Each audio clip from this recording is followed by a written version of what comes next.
Burton and I'm an aeromodeller and an engineer. Join me on a fascinating journey where I show you some of the techniques used in scale aeromodelling. Hello modellers and welcome back to the channel. I know I said at the end of the last video that we'd be looking at the sheeting and I curved several pieces ready to continue with the sheeting. However, it dawned on me that the fin was actually simply glued to the top of the 1/8 sheeting on the top of the fuselage. I didn't really like that idea too much and wanted a little bit more mechanical strength. So looking at the forums on RC Scale Builder, Stan Begg had built one of these already, and he ran a plywood rod down through about a third of the way back through the fin and tied it into F14, which is one of the bulkheads underneath, which I think is a very good idea just to be safe. So that's what I'm going to do as well. So I thought I would do that before I'd blocked off all access to that area of the fuselage by adding all the sheeting.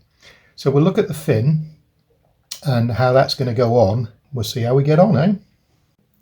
Here you see the main components of the fin. There's a plywood spine or trailing edge type area. It's very well made or cut and the parts fit really nicely. They all seem to be very true. It's good. So all I'm going to do is make sure they're vertical. And away we go. As we're working with plywood, you sometimes need to use a little bit of kicker. That's V4, or V1, sorry, so V2, the next one to go in. This one's a bit more of a snug fit. Again, we'll use a square to make sure it's where we want it.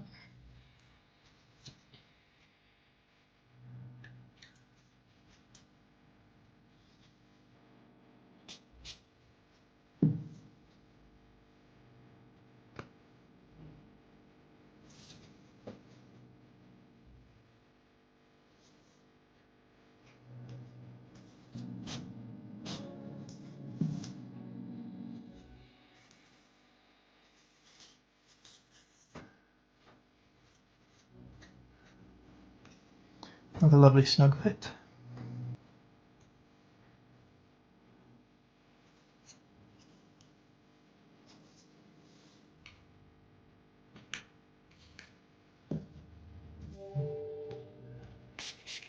You'll notice I also covered the area of the plan that I'm using with a little bit of solar film backing, just a sheet of plastic.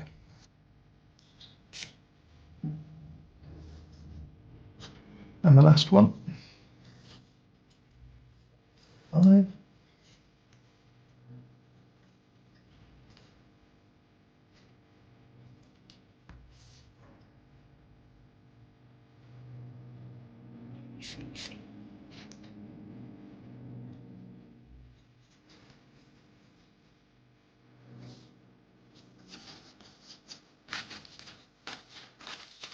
We will try to stick to the plastic. It's made worse by the fact there was a hole in it just there. The fin is a very simple structure. And then we have this rather nice piece of wood, really light, lovely. I'll take that.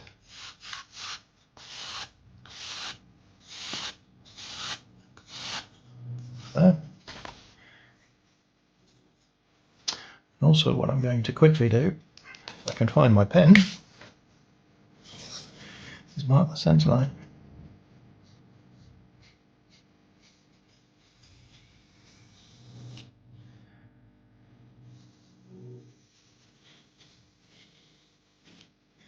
That'll help me when sanding the leading edge.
Of course, it doesn't really matter how accurate you are, things never really fit.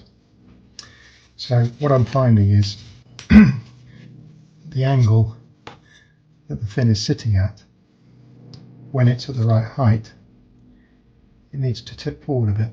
And to make it tip forward, I've got to lose some off of this rib here and the nose of the rib. And as you can see, I'm already getting quite thin, and I need to lose a lot more. Yeah, another 1/8 has got to come off of that, which would mean no rib. So what I've done is I've just cut a sliver of block, placed it in there like that, drawn a line. I'll just saw that, just roughly, not on the line, but outside the line. Remember, what we do is we cut to the outside of the line and then we sand to the line.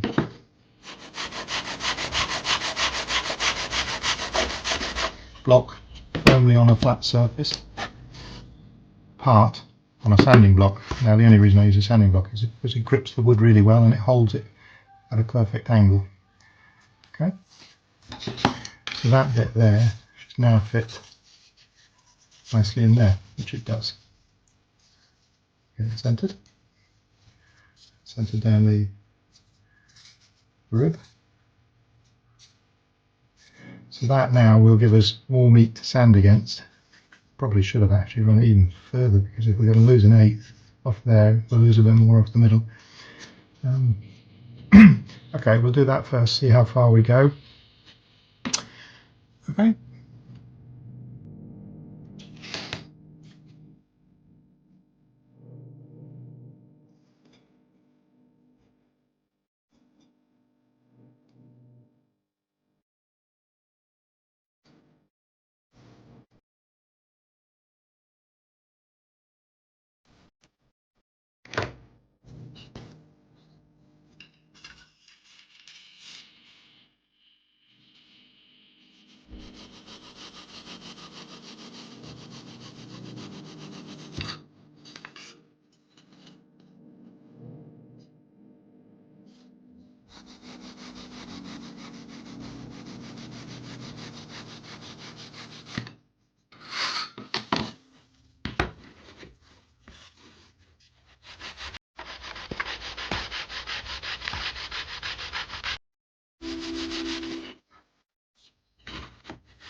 What I've done is I've run my spirit level with my laser line, and I've put it right onto F14, the former, and I'm running it vertically. And what I'll do is I'll put a mark on the rib and the leading edge of the fin, and I'm going to try my best to drill a hole all the way through the fin right into the leading edge.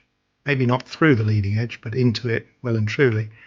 And that'll give me a hole for a carbon rod, which will then pass down through the fuselage and right onto F14, where I'll mix up some of my lovely paste and bond that carbon tube to the fuselage.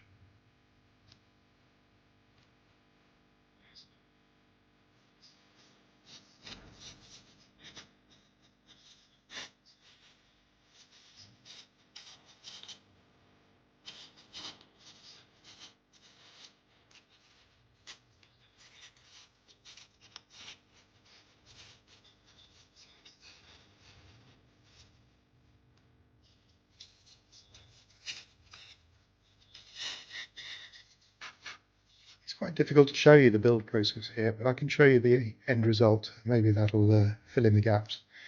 As you can see, I've made the rudder post slightly in front of the notch. This was deliberate because I want the rudder slightly further forward, and the fin.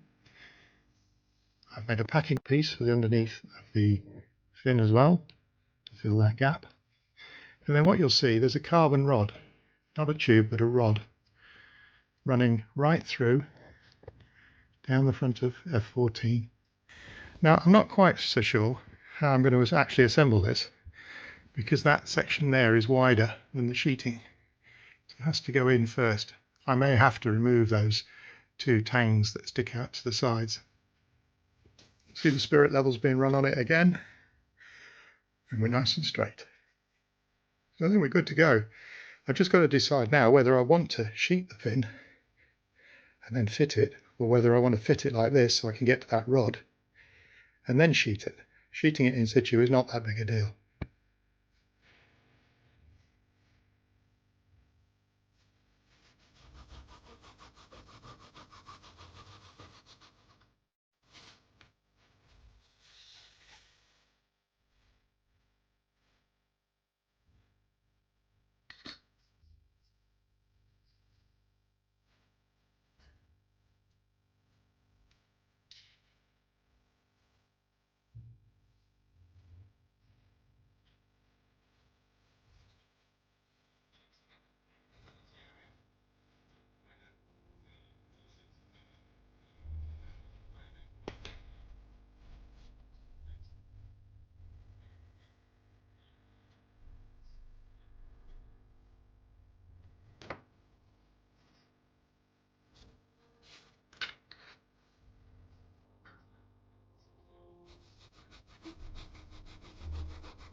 As I hope you'll be able to see here, I've moved the torque rod block, which was this side of F14. I've sawn it off using this nifty little tool here, which is really good. Looks like it's a coarse blade, but it's actually not. It cuts really well, even hardwood. So I removed the block from this side and I attached it on that side. I fitted these small screws just to hold it in position while I was using the laser level to get it perfectly vertical in both planes, which it is. So that epoxy is just setting now. What you'll see I've done to the fin, there was a plywood section that drops right down and fitted in this little slot. It wasn't really doing a lot because it was just being glued into that slot and not much else. Now you'll see what I've done is I've tied in the plywood so it goes under the 8th sheeting on either side, and also it goes down to this plywood dowel bracing for the tailplane seats. So I think you'll agree we're in a much better position now. The fin is now about 8mm further forward, which puts it all in line with these panel lines through here, and the depths are much better. Also, the distance from the back of the cockpit to the front of the fin is now spot on compared to my 3-view. So I think all in all we're good to go, and you can see why I had to fit the fin before I blocked off all this area here and restricted myself from any access. I still need to have a look underneath here at the arm that is controlled by the pull wires, because now it's the other side of F14 and I can't get to it. So I think what I'm going to have to do, so I don't know whether you can see those two holes in F14. Well, I think what I'm going to have to do is probably join them together and actually sand the center bit of plywood away so that I can get through from this side into that area to connect up the pulls. Anyway, if you've enjoyed the video, please press like and subscribe, and thanks for the wonderful comments. I really appreciate it.